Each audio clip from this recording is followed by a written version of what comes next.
Гојазноста е светски проблем.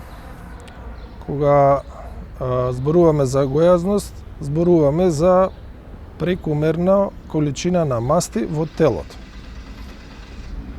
Во светски рамки 40-50% застапеност кај возрастната популација во Соединетите Американски држави.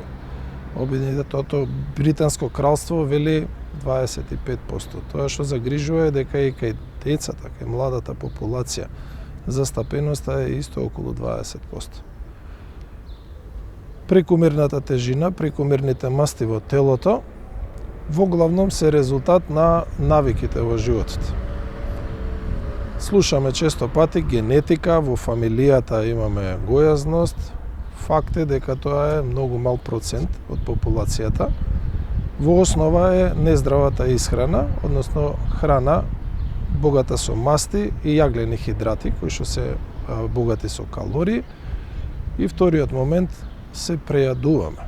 Како нација се прејадуваме, сакаме да јадеме повеќе од тоа што се нашите потреби. Еве за споредба, за секој да може да се пронајде, мажите кои што се релативно физички активни, дневни потреби им се околу 2500 калории, кај жените околу 2000 калории. Сега еден оброк, хамбургер со помфрит, има речиси 2000 калории. Значи во еден оброк, буквално. А каде се останатите оброци од текот на денот? Ако внесуваме газирани пијалоци, зашекерени, што велиме, неалкохолни, треба да бидеме свесни дека во една чаша Кока-кола има повеќе лажици шекер. Шекерот е калории, така да буквално тој што дневно ќе внесе литро Кока-кола, како да внеле еден оброк.